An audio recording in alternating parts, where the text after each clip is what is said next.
So for 38, we're going to find the tangent of alpha minus beta, and we can just see the formula up here. We have tangent alpha minus tangent beta over 1 plus tangent alpha tangent beta.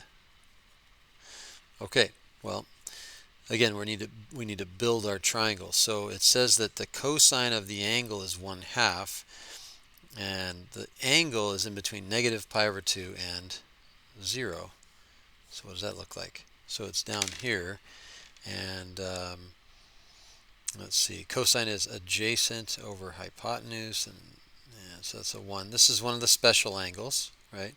So 1 over 2, and then negative rad 3 would be the length of the longer leg.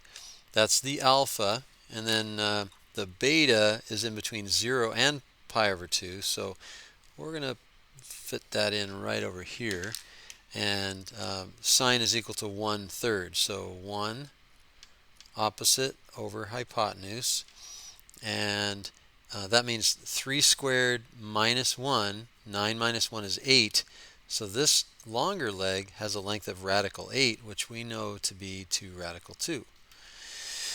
Okay, now that's our beta, right?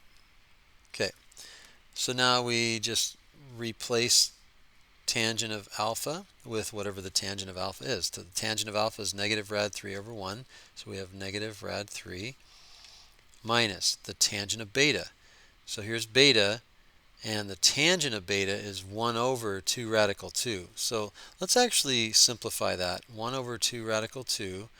If we multiply top and bottom by radical 2, we're going to get radical 2 over 2 times 2, which is 4. So radical 2 over 4. So let's write it like that instead of having a radical in the denominator of the numerator. That gets to be a big mess. So we have radical 2 over 4 over 1 plus. Now, tangent of alpha, again, is negative rad 3.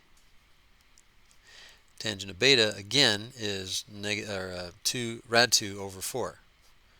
Rad 2 over 4. This is where your algebra skills really come into play. What I like to do here is, first of all, noticing that I have a 4 in the denominator of both the numerator and the denominator. This is called a complex fraction. I'm going to multiply top and bottom by the number that will get rid of those denominators. So really what I'm doing is I'm distributing the 4 to both of these terms so we can get rid of that denominator, and I'm going to also do the same for the denominator. 4 just gets distributed to both of these terms. I urge you to try this one on your own before I go through it, but 4 times negative rad 3 is negative 4 rad 3, and then 4 times this fraction, that 4 is going to cancel there, so which is going to cancel with that 4, so we have minus rad 2 over 4 times 1 is 4, and then that's a minus rad 3, so we're going to put minus, and then 4 times this whole thing here, that 4 is going to cancel with that 4, and we just get negative rad 3 times rad 2, which is rad 6. Now, this is just kind of a big mess, and I would be okay if you guys just left it like that instead of having to rationalize that denominator, so let's go ahead and just leave it alone. The bottom line is, do you know what goes where? Do you know how to simplify at least a little bit? And I guess that's about it.